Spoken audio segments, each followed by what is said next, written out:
आज बनाएंगे एक नई रेसिपी पार्ले जी बिस्किट के साथ। खाने में बहुत अच्छी होती है और बहुत अच्छा टेस्ट आता है और मार्केट वगैरह से लाना भूल जाएंगे अगर इस रेसिपी को एक बार बना लिया। तो चलिए देख लेते हैं कैसे बनाते हैं इसको। तो बिस्किट को हम क्या करेंगे, हमने 20 रुपए की बिस्किट ले ली हैं पार्ले जी की। इसमें 4 पैकेट लिए हैं 5-5 वाले। इनको खोल लेते हैं एक थाली में। हम एक प्लेट ले लेंगे या थाली ले लेंगे। तो चारों बिस्किट के पैकेट को इस तरह से हम खोल लेंगे। अगर एक आध बिस्किट टूटी भी है तो कोई प्रॉब्लम नहीं है, इसको वो भी यूज हो जाएगी। तो देखिए चारों बिस्किट के पैकेट हमने खोल लिए हैं। तो अब चलते हैं हम अगले प्रोसेस की तरफ। तो उसके लिए हम लेंगे एक कढ़ाई। कढ़ाई में हम डालेंगे देसी घी। देसी घी के साथ बनाएंगे तो बहुत अच्छा टेस्ट आता है और मैं सजेस्ट करूँगी आप देसी घी के साथ ही बनाएं इसको, और टेस्ट भी बहुत अच्छा आता है और हेल्दी भी हो जाती है। तो देसी घी हमारा गर्म हो चुका है और उसमें हम इन बिस्कुटों को सभी को तलने के लिए डालेंगे। तो एक एक करके बिस्किट को सभी को हम डाल लेते हैं। तो देखिए हमने सभी बिस्किट को जितनी हमारी एक बार में आ जाएं उतनी हमने बिस्किट को डाल लिया है।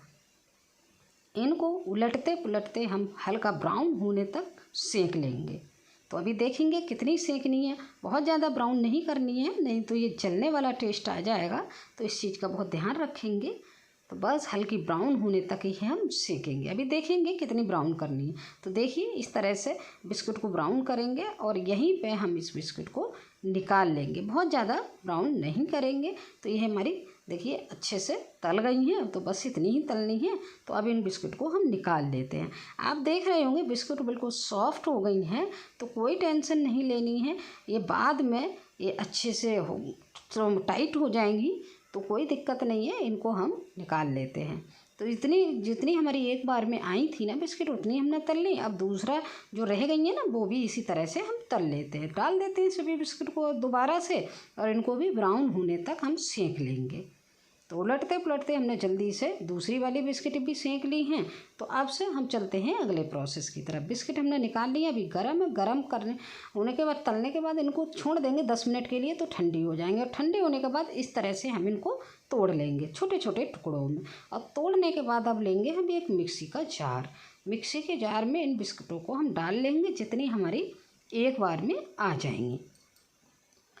तो बिस्कुट को डाल के हम इसको ग्राइंड करेंगे। ग्राउंड भी हम पाउडर के रूप में करेंगे इसको बिल्कुल बारीक करके। तो अभी देखिए हमने ग्राउंड इतना कर लिया है। अब इसमें एक चीज़ और डालेंगे, हम यहाँ गोले का बुरादा लेंगे। इससे बहुत अच्छा फ्लेवर भी आएगा, टेस्ट भी आएगा और क्वांटिटी भी बढ़ेगी हमारी इस रेसिपी। तो बस यहाँ पे इसको भी डाल के हम अच्छे से चला लेते हैं। तो देखिए ये मिक्सचर हमारा बन के तैयार हो गया, एक पेस्ट सा बनकर तैयार हो गया। क्योंकि इसमें घी था ना तो घी हमारा पर्याप्त हो गया था। बिस्किट सोख लेती हैं तो कोई बात नहीं है, ऐसे ही अच्छा लगेगा। अभी हमने घी यहाँ यूज कर लिया है, आगे बिल्कुल इस रेसिपी में घी यूज नहीं करेंगे तो ये परफेक्ट हो जाएगा। अब हमने दूसरी तैयारी की है, इसको एक बाउल ले लिया। बाउल में एक मिल्क पाउडर हमने डाला है 1 कटोरी, और 1 कटोरी ही हम लेंगे दूध। दूध को हम रूम टेम्परेचर पर लेंगे और इन दोनों चीज़ों का इस तरह से हम घोल बना के तैयार करेंगे। घोल बनाते टाइम ध्यान रखेंगे दूध को हम 2 पार्टों में डालेंगे, एक साथ बिल्कुल भी नहीं डालेंगे। नहीं तो इसमें जो मिल्क पाउडर की है ना गुठली बन जाएंगे, लम्स बन जाएंगे, तो फिर अच्छा नहीं रहेगा। कोशिश करिएगा बिल्कुल भी इसमें लम्स ना बने। तो 2 भाग में हमने डाल लिया है दूध, देखिए दोबारा भी डाल लिया। अब इसको मिल्क पाउडर को हम अच्छे से चला लेंगे जिसमें कोई भी लम्स ना रहें। तो चला लेते हैं अच्छे से। देखिए ये हमारा घोल बन के बिल्कुल रेडी हो गया है। तो और थोड़ी देर चलाएंगे जिससे ये अच्छे से मिल्क में हमारा मतलब मिक्स हो जाए। तो चलेंगे हम दूसरी तैयारी की तरफ, आगे बढ़ते हैं रेसिपी में। तो इसको रख देते हैं हम साइड में। अब आगे बढ़ने के लिए हमने एक कढ़ाई फिर नॉन स्टिक ले ली और उसमें 1 कटोरी हमने डाल दी चीनी, और 1 कटोरी ही इस चीनी में डालेंगे हम पानी। तो इसकी क्या करेंगे हम फ्रेंड, बनाएंगे चाशनी। चाशनी के लिए हम अच्छे से चलाते जाएंगे और हल्की गैस पे इसको बना लेंगे। तो अभी चलाते जाएंगे और देखेंगे कहाँ पे हमें कितनी तार की चाशनी बनानी है वो आगे देखेंगे। तो बस चलाते रहिए और चाशनी हमारी लगभग 4-5 मिनट में बनकर तैयार हो जाएगी। देखिए चीनी में हमारा उबाल आ चुका है, लगभग चाशनी हमारी बनके रेडी हो चुकी है। तो अभी हम इसको चेक करेंगे चाशनी को कितने तार की हमको रखनी है। तो देखिए चाशनी हमारी तैयार हो गई है और हम चेक कर लेते हैं। तो इस तरह से एक तार बनना चाहिए। तार कंप्लीट नहीं बन रहा है, हल्का टूट रहा है, बनने के बाद टूट रहा है, तो इतनी ही हमें चाशनी चाहिए। तो बस यहीं पे अब डालेंगे जो हमने मिल्क पाउडर का दूध बना के रखा था ना, उसको हम डाल देंगे। और डालते ही अब जब आप इसको चलाएंगे तो देखेंगे ये तो चाशनी का मतलब ही ख़त्म हो गया। नहीं, बस इसको मिल्क पाउडर डाल के इसको हमें इतना पकाना है कि थोड़ा सा ये गाढ़ा हो जाए।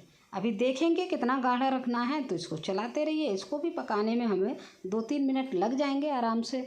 हल्की आंच पे पकाएंगे तो 2-3 मिनट लग जाएंगे। बहुत तेज़ आंच पे नहीं पकाइएगा, नहीं तो ये जल जाएगा। तब तक हमने जो बिस्किट का जो चूड़ा बनाया था ना, उसको निकाल लेते हैं दूसरी कटोरी में, जब तक वो पक रहा है।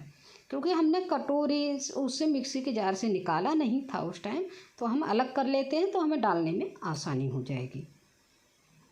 तो देखिए हमने निकाल के अलग कर लिया है। अब यहाँ पे ही अब देख लेते हैं हम। देखिए बारीक करके पिसा है, तो अब देख लेते हैं हम दूध हमारा कैसा हुआ, जो पक्के चाशनी वाला था ना। अभी और पकाना है, बिल्कुल भी गाढ़ा नहीं हुआ है। तो इसको जब तक गाढ़ा ना हो जाए तब तक हमें नहीं छोड़ना है, पकाते रहना है। पकाते टाइम ध्यान रखेंगे, चलाते रहेंगे। और अच्छे फ्लेवर के लिए इसमें डाल देंगे थोड़ा सा इलायची पाउडर। तो आप चाहें तो स्किप कर सकते हैं और चाहें तो डाल सकते हैं। अगर अच्छा लगता है तो डाल लीजिए, कोई दिक्कत नहीं है। तो हमने डाला है, थोड़ा सा डाला है 1 पिंच इलायची का पाउडर। तो बस इसको चलाते रहिए और बिल्कुल गाढ़ा होते तक पकाइए। अब देखेंगे कितना गाढ़ा रखना है, बहुत जल्दी बन के तैयार हो जाएगा हमारा। तो देख लेते हैं, अभी 1 या 2 मिनट में ये हमारा लगभग बन के गाढ़ा बनकर तैयार हो जाएगा बहुत जल्दी। तो देखिए गाढ़ा हमारा हो गया है बिल्कुल भी। अभी थोड़ा और चलाते रहेंगे। चलाते टाइम ये पकाते टाइम बिल्कुल भी ये ध्यान रखेंगे, छोड़ना नहीं है, नहीं तो ये बिल्कुल भी हमारा कढ़ाई में लग जाएगा। देख पा रहे होंगे आप कितना गाढ़ा हो गया। तो बस इसी तरह से इतने ही हमको गाढ़ा करना था। अब यहाँ पे जो बिस्किट का हमने पेस्ट बना कर तैयार किया था ना, उसको डाल लेते हैं। तो सभी पेस्ट को हम डाल लेते हैं और इसको बस इसको ऐसे ही चलाते हुए अब चला लेते हैं। और आप देखेंगे कि ये बिल्कुल गाढ़ा होता चला जाएगा। तो अभी देखेंगे अगर प्रोसेस में आगे कितना कैसा पकाना है, कितने तरह से ये रखना है। तो बस इसको चलाते हुए सभी मिक्सचर को मिक्स कर लेते हैं। गैस का भी ध्यान रखेंगे, गैस को यहाँ पे हम मीडियम ही रखेंगे, तेज़ बिल्कुल भी नहीं करेंगे। तो चलाते हुए इसको पकाते रहेंगे और ये बिल्कुल एक स्टेज ऐसी आएगी, ये बिल्कुल मिक्स हो जाएगा। ये मिल्क पाउडर और ये बिस्किट का जो बुरादा था वो मिक्स हो जाएगा और ये कढ़ाई को छोड़ने लगेगा और घी इसमें सेपरेट होने लगेगा। तब देखेंगे ये पक गया है। तो अभी चलाते रहेंगे, घुमाते रहेंगे, इसको छोड़ना बिल्कुल भी नहीं है। तो आप देख पा रहे होंगे घी हल्का हल्का हमारा साइडों में सेपरेट होने लगा है, देखिए। और कढ़ाई को ये हमारा मिक्सचर छोड़ने लगा है बिल्कुल। तो यहीं पे आप अंदाज़ा लगा सकते हैं कि ये हमारा मिक्सचर बिल्कुल रेडी हो गया है। इसको बिल्कुल रेडी है, देखिए बिल्कुल परफेक्ट रूप से। तो बस यहीं पे अब चलेंगे अगली तैयारी की तरफ। ये तो हमारा पक गया। तो अब क्या करेंगे हम, इसको जमाने के लिए हमने एक टिफ़िन बॉक्स था, मैंने वो ले लिया है। आपके पास जो भी है उसमें जमा लीजिए। अब उसमें लगा लिया मैंने बटर पेपर और बटर पेपर को लगा के थोड़ा सा घी से हमने इसको ग्रीस कर लिया, जिससे ये चिपके ना। और ग्रीस करने के बाद हम थोड़ा सा डालेंगे इसमें ड्राई फ्रूट। तो ड्राई फ्रूट में मैंने बादाम और काजू लिए हैं, जिनको अच्छे से घिस लिया था बारीक बारीक करके। इसमें फैला देते हैं इसको, जितना भी आप डालना चाहें। तो टेस्ट तो बहुत अच्छा ही आएगा और हेल्दी भी हो जाएगा। तो हमने डाल लिया है। अब क्या करेंगे, जो मिक्सचर है ना, इसको पलट लेते हैं हम इसमें आराम से करछली की मदद से। एक साथ पलटा नहीं जाएगा, इसलिए करछली से हम थोड़ा थोड़ा मिक्सचर को ले लेते हैं। अब पलटते हुए इसको देखिए मिक्सचर हमने टोटल ले लिया है। अब इसको कर लेते हैं हम एक साथ। तो जितना भी बचा हुआ है मिक्सचर, उसको इस तरह से करछली से छुटाते हुए हम बिल्कुल भी एक साथ कर लेंगे, इसी से दबाते हुए। तो देखिए हमारा ये बिल्कुल रेडी हो गया है। और इसको सेट होने के लिए अब छोड़ेंगे हम, या तो आप रूम टेम्परेचर पर छोड़ दिए 2-3 घंटे के लिए, या फिर फ्रिज में रख दीजिए। तो मैंने फ्रिज में रख दिया था, इसको जल्दी सेट हो जाए। तो देखिए परफेक्ट रूप से सेट हो चुका है, आराम से निकल रहा है। तो अब निकाल लेते हैं इसको, टिफ़िन से आराम से निकल जाएगा, कोई परेशानी नहीं होगी। और जो बटर पेपर है उसको हम हटा देंगे। देखिए ये भी बिल्कुल आसानी से हट जाएगा और आप देखेंगे ये जो हमने बिस्किट की मिठाई बनाई है ना, बहुत अच्छी टेस्ट भी आएगा और देखने में भी बहुत अच्छी लगेगी। तो इसको हम मिल्क केक कह सकते हैं, बिस्किट का मिल्क केक, और खाने में बहुत अच्छा लगेगा। तो अब इसको और सजाने के लिए हम चांदी का वर्क लगा लेते हैं। तो चांदी का वर्क इस तरह से हम ले लेते हैं और इस पर लगा देते हैं। देखिए एक हमारा कम पड़ गया, दूसरे को भी हम लगा देंगे तो देखने में मिठाई अच्छी लगेगी, बिल्कुल मार्केट जैसा इसका लुक हो जाएगा। कोई कह नहीं सकता कि आपने घर बनाई है।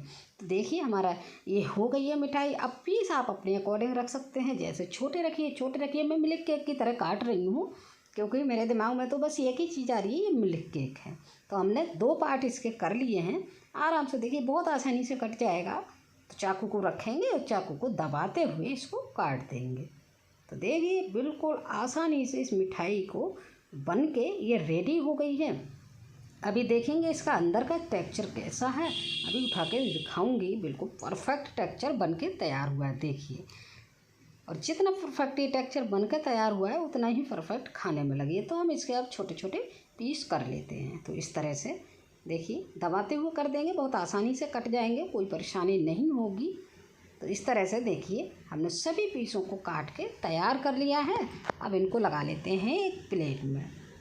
कोई कह नहीं सकता कि ये महंगी मिठाई नहीं है। ये लगभग मार्केट में अगर आप जाएंगे तो ये वाली मिठाई के रेट आप जानेंगे तो लगेंगे कि 1000 रुपये किलो वाली मिठाई ये 20 रुपये में बनकर तैयार हो गई है। तो लीजिए इस मिठाई का एंजॉय और एक बार ट्राई करके देखिए और कमेंट में मुझे बताइएगा कि ये रेसिपी आप लोगों को कैसी लगी।